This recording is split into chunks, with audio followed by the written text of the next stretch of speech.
La maldición de la bestia. Historia escrita por Nora Guevara. Por motivos económicos, como tanta gente en esta época de crisis, tuve que arrendar un pequeño departamento en un estrecho sitio ubicado en la calle San Ignacio 1860, muy cerca del centro de Santiago de Chile. Un sitio tan pobre como triste, que antes de ser construido, fue usado como un estacionamiento, hasta que a doña Gladys, la dueña del sitio, se le ocurrió subdividirlo en pequeñas casitas de 33 metros cuadrados cada una, para sacarle el máximo provecho posible.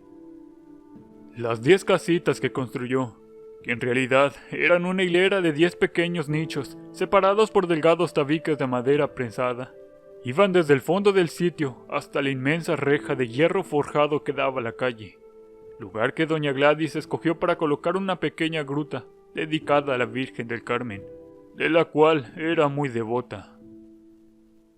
La primera en llegar al mentado cité fue la también cristiana devota, doña Filomena, quien plantó una preciosa enredadera de pasiflora, también conocida como pasionaria, debido a que sus flores blancas evocan la corona de espinas que Cristo recibió durante su calvario. Yo fui la última en llegar al lugar, y puedo decir que mi llegada coincidió con lo peor de la crisis económica, que nos golpeó tan fuerte que tuvimos que aprender a vivir de la caridad para salir adelante. Durante la semana hacíamos una olla común de la que todos nos alimentábamos, cocinando en un brasero en el patio para ahorrar gas. Los fines de semana íbamos a los comedores comunitarios, almorzábamos y traíamos comida y víveres para quienes no podían trasladarse. Entre ellos don Eduardo y su esposa Eduviges, que lidiaba con un cáncer terminal de colon. Las cosas estaban tan difíciles para las familias, que las madres tuvieron que buscar alimentos y ropa en los basureros, después de dejar a sus hijas e hijos en la escuela. Las pobres salían todos los días con un carrito y recogían restos de alimentos, ropa, muebles y todo lo que pudiera servirles, y los días de ferias libres itinerantes, recogían frutas y verduras que los dueños de los puestos desechaban por no estar frescos o muy estropeados para la venta. En las tardes, a pesar de todo, tratábamos de mantener una vida comunitaria lo más normal y sencilla posible. Los pequeños jugaban con cuerdas, con pelotas, pilas de latas o palos de escobas, y al caer la noche, la gente mayor salía a conversar, mientras los gatos maullaban sobre los muros y los perros jugaban entre nuestras piernas. Así pasamos nuestras miserables existencias, hasta que llegó ese personaje que fue nuestra perdición, y que más que un hombre, era una bestia.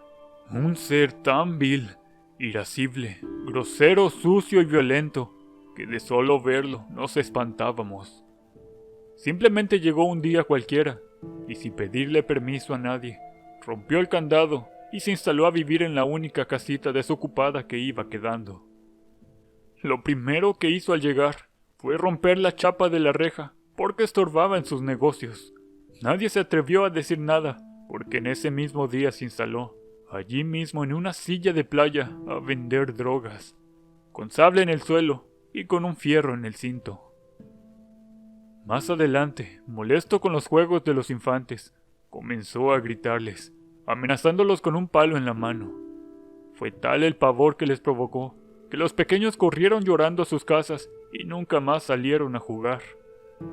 Después comenzó a espantar a los gatos y a los perros con cadenas, y a cualquier adulto que lo mirara o tratara de detenerlo, lo escupía y desafiaba con el fierro en la mano, un grueso tubo de metal que llevaba enganchado en el cinturón.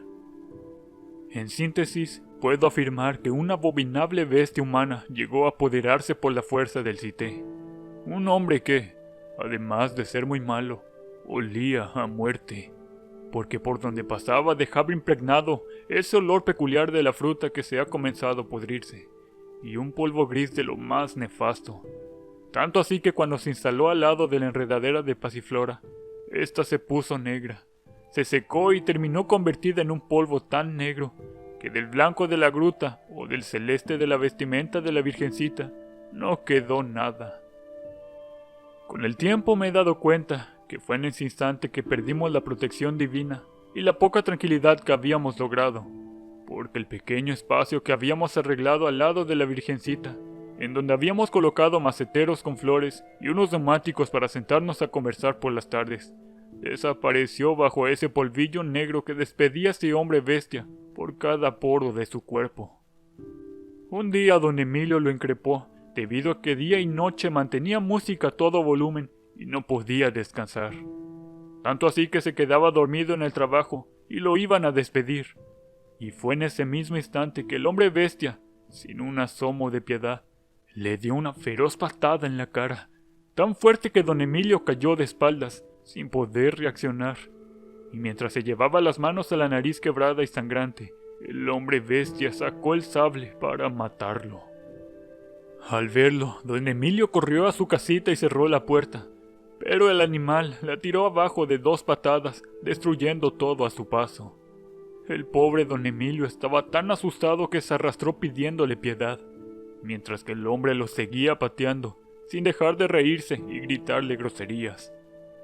Las niñas y los niños lloraban a gritos, presas del pavor, y los hombres se escondieron.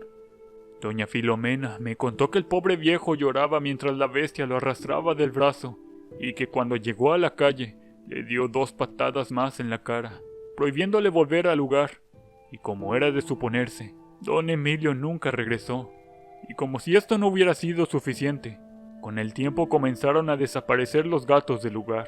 Sus dueños los buscaron por todas partes, pusieron avisos con sus fotos en los postes de las calles, y preguntaron a los vecinos, pero nadie los vio, hasta mucho después. La segunda semana comenzaron a desaparecer los perros, de los que tampoco quedó rastro, y fue entonces que comenzamos a sospechar de este vecino, quien siempre demostró un odio sin límite hacia los niños y los animales. Si desaparecían los animales, pronto podrían comenzar a desaparecer las niñas y los niños, pensaron las madres, quien acudieron a pedir ayuda a doña Graciela, la dueña y administradora del CITE, pero ella no hizo nada, pues ya había escuchado que aquel tipo traficaba drogas, que había golpeado a don Emilio y que tenía un sable.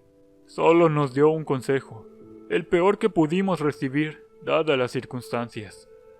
Nos dijo que debíamos denunciarlo a la justicia, cosa que a ella no le correspondía, pues no había sido testigo de nada, y atendiendo a nuestras sospechas por la desaparición de las mascotas y por el evidente tráfico de drogas, denunciamos al malnacido, que cuando se enteró vino a provocarnos tantas penurias más que cuando nos arrepentimos, ya que la policía no hizo nada para protegernos, porque como dijo doña Gladys, sin pruebas nada se puede hacer contra aquel hombre, y que un simple mal comportamiento no era para investigar o privar de su libertad a una persona. Por lo que esa misma tarde, el tipejo regresó gritándonos, con todo tipo de groserías, amenazas y maldiciones, asegurándonos que lo íbamos a pagar. En ese momento las familias con niños tomaron sus cosas y se fueron dejando sus cosas botadas, mientras que el hombre, recostado en una playera, panza al aire, se reía de quienes huían con la cola entre las patas. Lo más triste es que algunos no pudimos irnos debido a nuestros apremiantes problemas económicos. Con el tiempo el mal hombre comenzó a adueñarse de todo el CITE, que se estaba transformando en un antro de drogadictos y delincuentes. Todas las noches se hacían fiestas, llegaban desconocidos que bebían, gritaban, tiraban excremento en nuestras casas y orinaban en nuestras puertas, como animales marcando su territorio, hasta que don Eduardo no aguantó más y lo encaró. Todo con tal de conseguir algo de calma para su esposa con cáncer terminal. Pero el animal, sin un apéndice de piedad, desenfundó el fierro que llevaba al cinto y comenzó a golpearlo en la cabeza y el cuerpo. Y aunque tratamos de ayudarlo, no se detuvo hasta dejarlo inconsciente. Aterrorizados llamamos a la ambulancia y a la fuerza pública, que por fin se lo llevó. Debido a la gravedad de las heridas de don Eduardo, el hombre bestia estuvo preso varias semanas, y cuando pensamos que habíamos recuperado la calma, lo volvimos a ver, pecho inflado, pateando y orinando las puertas de nuestras casas, gritando y riéndose, rompiendo todo lo que se le interpusiera, jurando que si no nos íbamos vivos, nos iríamos en un cajón, con los pies por delante. Muy asustados, fuimos a averiguar por qué lo soltaron, y dijeron que porque no tenía antecedentes y porque los hechos correspondían solo a una rencilla entre vecinos, el juez había decretado arresto domiciliario porque no era un peligro para la sociedad. «¡Ave María Purísima!», gritó doña Filomena. «Claro que no es un peligro para la sociedad, pero sí para quienes vivimos acá en el Cité. De nada sirvió reclamar. Sin un abogado, nada podíamos hacer, y sin dinero era imposible conseguir un abogado». «Seguro», dijo doña Filomena. «Como los pobres no pagamos impuestos, no existe justicia para nosotros. Haga lo que haga ese delincuente, saldrá libre.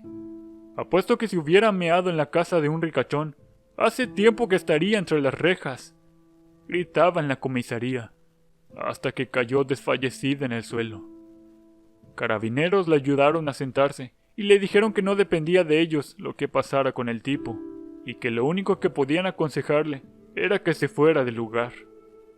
«Así son las leyes, doña Filomena. ¿No tiene un lugarcito a donde irse?». Y la anciana lloraba, porque está completamente sola en el mundo. Esa misma noche, doña Filomena se mató, o al menos eso es lo que dijeron los médicos que le hicieron la autopsia unos días más tarde. Pero nosotros sabíamos que la bestia la había matado, si no con sus propias manos, sí la mató de terror y de miedo. Cuando se llevaron el cuerpo de la anciana, el hombre tenía una fiesta con sus amigotes y mientras pasábamos a su lado con el cajón, doña Fernanda, llena de indignación, le gritó a la bestia: «¡Asesino!», hasta que el tipo dejó de reír. Entró a su casa y salió con un bidón de parafina y comenzó a derramar el líquido inflamable por las orillas de todas las casas.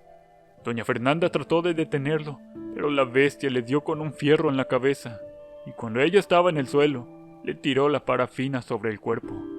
Después sacó un encendedor y le prendió fuego. Los pocos vecinos que allí estábamos dejamos caer el cajón que llevábamos al carro fúnebre, y los empleados de la funeraria salieron corriendo aterrorizados. Tratamos de apagar el fuego en el cuerpo de doña Fernanda, pero la vecina, dispersa en el piso, prendió de inmediato y nada pudimos hacer por la infortunada vecina. La bestia escapó por el portón de enfrente, saltando sobre el ataúd de doña Filomena, y fue capturada a unas cuantas cuadras de distancia, sin oponer ningún tipo de resistencia. Simplemente se puso de rodillas con las manos en la nuca, sonriendo mientras que los bomberos apagaban el fuego que consumió casi totalidad de las casas y el cuerpo de las dos infortunadas mujeres. A estas alturas solo quedamos 3 vecinos, y luego que se llevaron al malviviente, nos ubicamos como pudimos en las casas que se salvaron.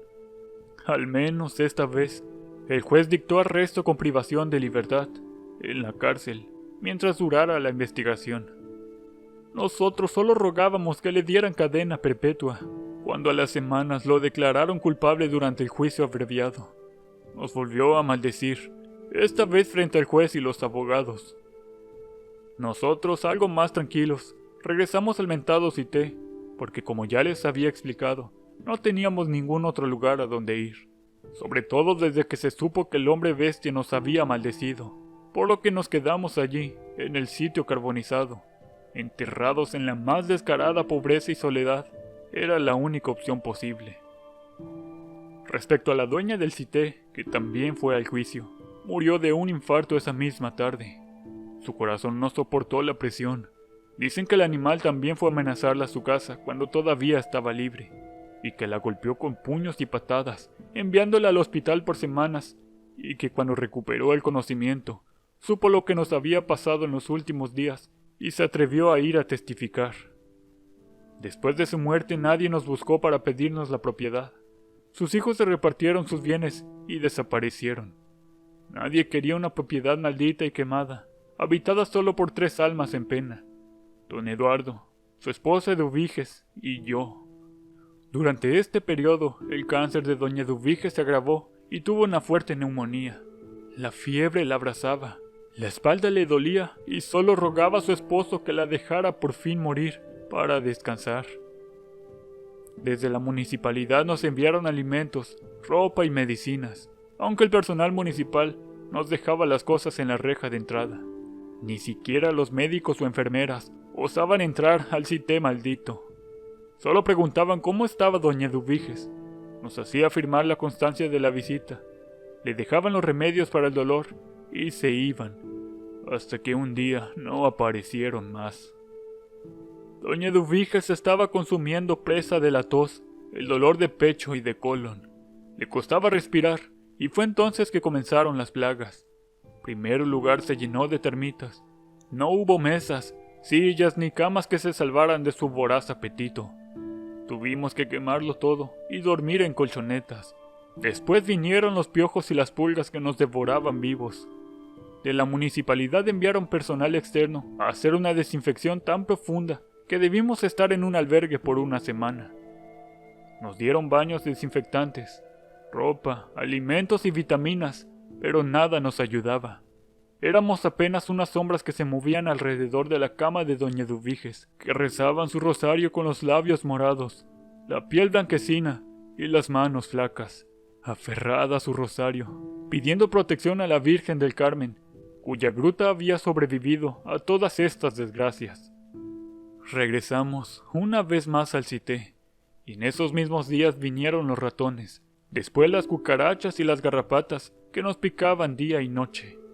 No sé si era peor sufrir las dolorosas picaduras infectas, estar pisando cucarachas tan grandes como caracoles que crujían bajo los zapatos, o escuchar el ensordecedor ruido de las ratas por la noche corriendo por todas partes, comiéndoselo todo. El ruido era tan enloquecedor que don Eduardo, no resistiéndolo más, tomó una almohada y le dio descanso eterno al alma de su amada esposa.